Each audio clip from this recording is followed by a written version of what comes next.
La vie du Christ. La vie du Christ fut prédite bien avant sa naissance. Comme sa mission était nécessaire, tous les prophètes, depuis Adam jusqu'au Christ, ont témoigné qu'il viendrait, voir Actes chapitre 10 verset 43. Tous les prophètes depuis le Christ ont témoigné qu'il est venu. Nous devons tous étudier la vie du Sauveur et le suivre fidèlement pendant toute notre vie. Un ange dit à Adam que le nom du Sauveur serait Jésus-Christ, voir Moïse chapitre 7 versets 55 à 56. Noé et Moïse témoignèrent également de lui. Environ 800 ans avant la naissance du Sauveur sur la terre, Ésaïe eut une vision de sa vie, et qu'il viendra pour payer le prix de nos péchés, il s'exclama. Méprisé et abandonné des hommes, homme de douleur et habitué à la souffrance. Ce sont nos souffrances qu'il a portées, c'est de nos douleurs qu'il s'est chargé. Il était blessé pour nos péchés, brisé pour nos iniquités. Il a été maltraité et opprimé, et il n'a point ouvert la bouche, semblable à un agneau qu'on mène à la boucherie, Ésaïe chapitre 53 versets 3 à 5, verset 7. Environ 124 ans avant la naissance de Jésus, le roi Benjamin, autre prophète néphite, eut aussi une vision de la vie du Sauveur. Car voici, le temps vient et n'est pas très éloigné, où le Seigneur omnipotent qui règne, qui était et est de toute éternité à toute éternité, descendra du ciel avec puissance parmi les enfants des hommes et demeurera dans un tabernacle d'argile, et s'en ira parmi les hommes, accomplissant de grands miracles, tels que guérir les malades, ressusciter les morts, faire marcher les boiteux, rendre la vue aux aveugles et l'ouïe aux sourds, et guérir toutes sortes de maladies. Et il cassera les démons, ou les esprits malins qui demeurent dans le cœur des enfants des hommes. Et voici, il souffrira les tentations, et la souffrance du corps, la faim, la soif et la fatigue, plus encore que l'homme ne peut en souffrir sans en mourir, car voici, du sang lui sort de chaque pore, si grande sera son angoisse pour la méchanceté et les abominations de son peuple. Il fut le Fils unique du Père. L'histoire de la naissance et de la vie du Sauveur se trouve dans le Nouveau Testament, dans les livres de Matthieu, Marc, Luc et Jean. Leurs récits nous apprennent que Jésus est né d'une vierge appelée Marie. Elle était fiancée à Joseph quand un ange du Seigneur lui est apparu pour l'annoncer la nouvelle qu'elle porte le Fils de Dieu. Jésus est la seule personne sur terre qui est née d'une mère mortelle et d'un père immortel. C'est pour cette raison qu'il est appelé Fils unique, il a hérité de la condition mortelle et a été sujet à la faim, la soif, la fatigue, la douleur et la mort. Personne ne pouvait prendre la vie du Sauveur à moins qu'il ne le veuille. Il avait le pouvoir de donner sa vie et le pouvoir reprendre son corps après la mort. Voir Jean chapitre 10 versets 17 à 18. Il a mené une vie parfaite. Dès son enfance, Jésus obéit à tout ce qui était requis de lui par notre Père céleste. Sous la direction de Marie et de Joseph, Jésus grandit en grande partie comme les autres enfants. Il aimait la vérité et lui obéissait. Luc nous dit, « Or l'enfant croissait et se fortifiait. Il était rempli de sagesse, et la grâce de Dieu était sur lui. » Luc chapitre 2 verset 40. Pour accomplir sa mission, Jésus devait faire la volonté de son Père céleste.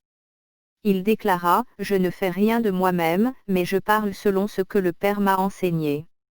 Je fais toujours ce qui lui est agréable. » Jean chapitre 8 versets 28 à 29. Peu après son baptême, Jésus jeûna pendant 40 jours et 40 nuits pour être avec Dieu. Après cela, Satan vint le trouver pour le tenter. Il résista fermement à toutes les tentations de Satan puis lui ordonna de s'en aller. Voir Matthieu chapitre 4 versets 1 à 11, voir aussi traduction de Joseph Smith, Matthieu 4h1, 5 à 6, 8 à 9, 11. Il nous enseigna comment nous aimer et nous servir les uns les autres. Après son jeûne et sa rencontre avec Satan, Jésus commença son ministère public. Il vint sur terre non seulement pour mourir pour nous mais aussi pour nous enseigner comment vivre. Il enseigna qu'il y a 2 grands commandements. Premièrement, aimer Dieu de tout son cœur, de toute sa pensée et de toute sa force. Deuxièmement, aimer son prochain comme soi-même, voir Matthieu chapitre 22 versets 36 à 39. Sa vie est un exemple d'obéissance à ces 2 commandements. Si nous aimons Dieu, nous lui faisons confiance et nous lui obéissons, comme Jésus l'a fait. Si nous aimons autrui, nous l'aidons à satisfaire ses besoins physiques et spirituels. Jésus passa sa vie au service des autres. Il les guérit de maladies. Il rendit la vue aux aveugles, l'ouïe aux sourds et fit marcher les estropiés. En une occasion, alors qu'il était en train de guérir des malades, il se fit tard et les gens eurent faim. Au lieu de les renvoyer, il bénit 5 pains et 2 poissons et put miraculeusement nourrir une foule de 5000 personnes. Jésus aimait autrui de tout son cœur. Souvent, son cœur était tellement rempli de compassion qu'il en pleurait. Il aimait les petits enfants, les personnes âgées, les humbles, les gens simples qui avaient foi en lui. Il aimait les gens qui avaient péché et leur enseigna, avec beaucoup de compassion, à se repentir et à se faire baptiser. Il affirma, « Je suis le chemin, la vérité, et la vie » Jean chapitre 14 verset 6. Il organisa la seule vraie Église.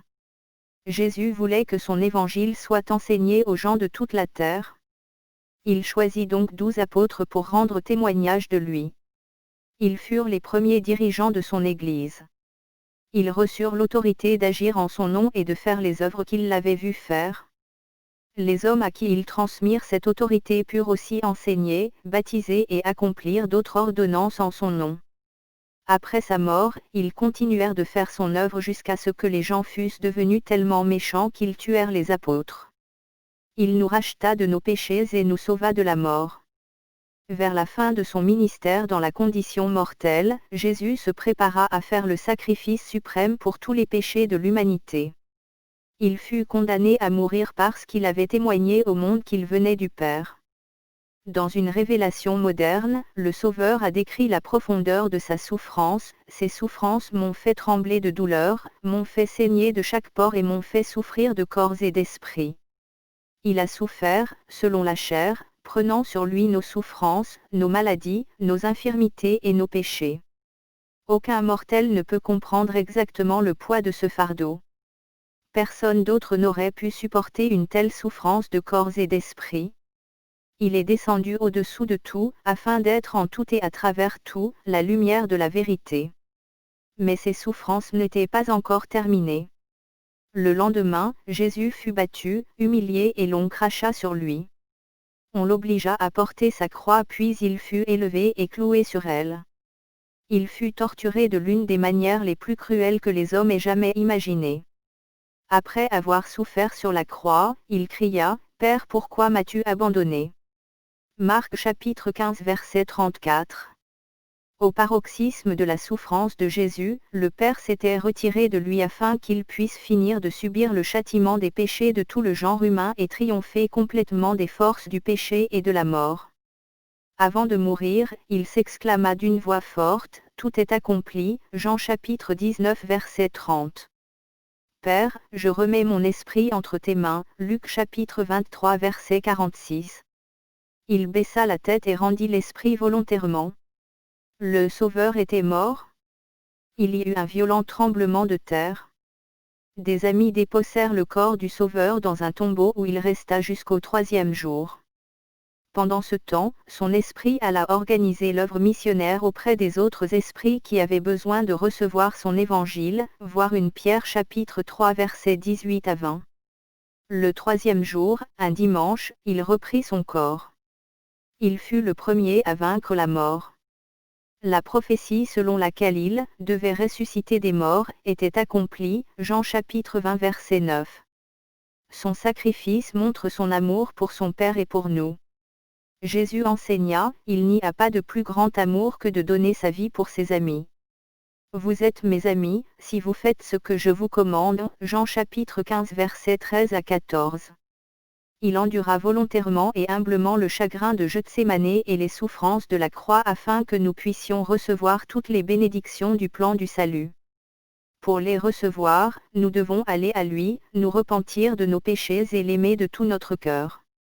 Il a déclaré. Et ceci est l'évangile que je vous ai donné, que je suis venu au monde pour faire la volonté de mon Père, parce que mon Père m'a envoyé.